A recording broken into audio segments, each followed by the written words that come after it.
Bonjour YouTube, je suis Sébastien et nous allons maintenant résoudre un problème que m'a causé le plombier qui a refait l'installation avant qu'on refasse la cuisine, à savoir ce coude qui pendouille à 15 centimètres du sol ou 10 centimètres du sol et qui veut dire que ça ne passe pas sous la colonne qui va là. Donc je vais commencer par le couper, la partie verticale.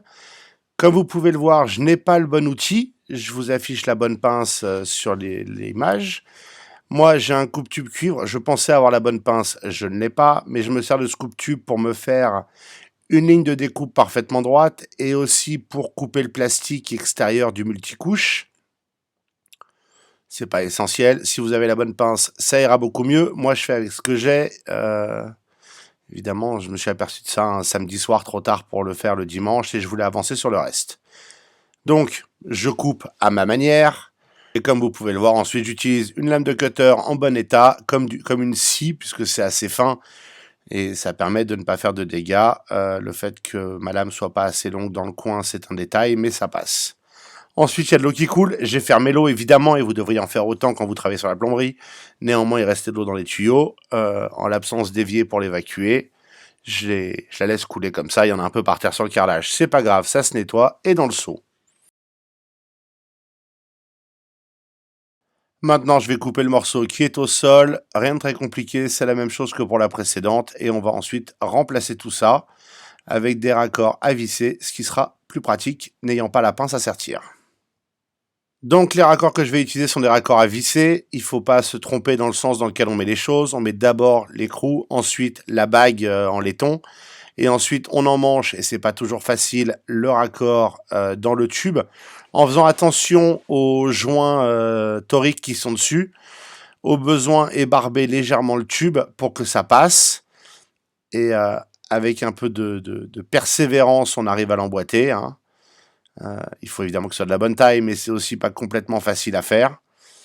Euh, je joue à faire semblant de visser, mais ça passe pas. Donc, je vais revenir avec le cutter et je vais ébarber légèrement l'intérieur de mon tube pour faire comme un cône, un tout petit cône juste sur l'angle, pour que ça aide les joints toriques à passer dedans. Et c'est ça la partie la plus compliquée, c'est d'arriver à bien emmancher sans abîmer les joints toriques le raccord, parce que comme ça, vous aurez une connexion étanche. Et étanche, c'est important quand on fait de la plomberie, surtout dans ce sens-là, dans le sens arrivée des eaux. L'évacuation, au final, si elle est bien montée, l'étanchéité est pas difficile. Mais l'évacuation, enfin l'arrivée, pardon, il y a de la pression, donc il faut que ce soit étanche. Donc, maintenant que j'ai ébarbé, je vais remettre les choses dans l'ordre sur le tube. Et je vais faire attention à ce que je fais pour bien emmancher le raccord. Et je me sers de mon ongle pour bien presser le joint torique en place pour qu'il rentre dedans.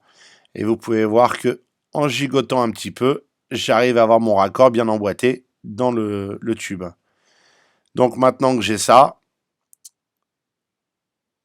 je peux le mettre dans le bon angle et je vais pouvoir préparer le reste du tube. Je vais le serrer un tout petit peu, je ne vais pas le serrer beaucoup parce que je veux pouvoir aligner tout ça. Et à la fin, je serrerai tous les raccords définitivement.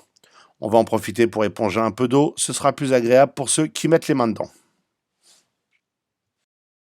Ensuite, bah c'est simple, hein, une fois que c'est nettoyé, parce que ça c'est juste plus agréable pour moi, ça va être même motif, même punition. J'ai un raccord droit qui va me permettre de rallonger le tube. J'ai acheté un tube, on les trouve en 2 mètres de long droit, et non pas en couronne de 50 mètres, ou peu importe la longueur. Donc, je suis en train de me gourer, là, vous allez pouvoir le voir. J'ai mis la bague avant de mettre l'écrou. C'est pas grave, ça peut arriver à tout le monde. Je vais le redéfaire, et puis on va le remettre dans le bon sens. Donc c'est écrou, bague en laiton et ensuite le raccord, de façon à pouvoir visser l'écrou sur le raccord en serrant la bague en laiton qui fait l'étanchéité. Voilà. Donc maintenant, j'ai mon raccord en place. Je le serre juste un peu pour qu'il tienne. Et puis maintenant, je vais mettre un bout de tube qui permet de rallonger et de relier les deux raccords que l'on vient de mettre en place.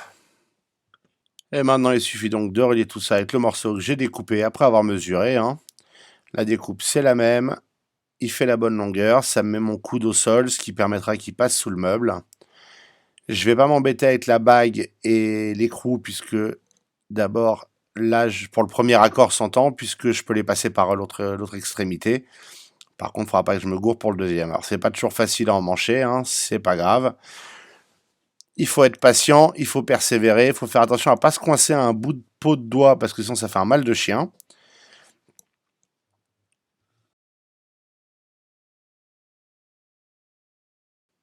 Et maintenant, je vais passer mes bagues et mes écrous dans le bon sens. Et je vais vérifier en serrant celui du bas un petit peu, mais très peu encore une fois. C'est juste pour que ça tienne en place. J'engage juste un filet. Et ensuite, je passe l'autre, l'écrou à l'envers, la bague. Et maintenant, je n'ai plus qu'à emmancher le manchon droit dans le tube et j'aurai mon montage complet. Et il n'y aura plus qu'à le serrer. Là encore, il faut être patient. Alors, c'est encore moins pratique là parce que les deux tubes sont bout à bout et donc je peux rien tourner réellement à part éventuellement le raccord si je veux, mais je peux pas vraiment jouer avec beaucoup. Donc je vais l'emmancher gentiment, sans tout casser. En prenant mon temps, c'est important. Avec la clé en dessous pour faire levier, c'est beaucoup plus facile. Et maintenant que je suis satisfait, je vais serrer tous mes raccords de façon à ce qu'ils deviennent étanches et durables. Donc je remonte la bague qui vient se mettre contre le raccord et puis l'écrou qui vient l'emprisonner. Et quand on serre l'écrou, en fait, ça compresse la petite bague en laiton qui est conique sur les deux extrémités. Et ça la force à serrer le tube sur le raccord qu'on a emmanché dedans. Et c'est ce qui fait l'étanchéité. Donc d'abord, je les serre à la main et ensuite, je vais les serrer avec des outils. Tous les raccords ont un point sur lequel mettre une clé plate ou une clé à molette pour le tenir pendant qu'on le serre, ce qui évite qu'il tourne. Dans le raccord droit, c'est entre les deux, vous pouvez voir qu'il y a une partie plate. Et dans le raccord à 90 degrés, en fait, la partie 90 degrés a des plats pour qu'on puisse le tenir. Là, vous pouvez voir que je serre le premier raccord. Je serre fort, je serre pas comme un âne non plus. L'étanchéité vient pas d'un serrage lunaire du truc, juste d'un bon serrage. Et puis si jamais vous trouvez une fuite, vous pouvez toujours resserrer dans le pire des cas. Alors évidemment, attention, les raccords qui est comme ça, le raccord droit, il y en a un on le serre dans un sens, l'autre on le serre dans l'autre. Hein. Il faut regarder le pas de vis dans le bon sens. Et maintenant, il n'y a plus qu'à tout serrer. Évidemment, serrer le raccord du bas est extrêmement peu pratique étant donné la position de celui-ci. Mais bon, on fera avec. Et puis vous pouvez voir que j'essaie même de le mettre dans le coin pour voir ce que ça donne.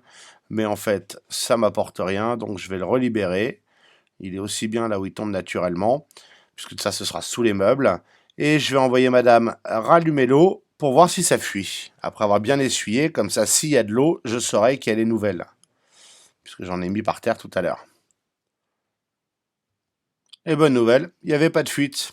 Ces raccords sont bien, si vous avez une fuite, vous pouvez les resserrer. Vous ne devriez pas avoir de problème. Donc, à vous de jouer. Je vous remercie d'avoir suivi cette vidéo, j'espère qu'elle vous a intéressé et vous aura été utile. Si c'est le cas, pensez à vous abonner et à la liker. Et puis, si vous avez des questions ou des remarques, les commentaires sont là pour ça.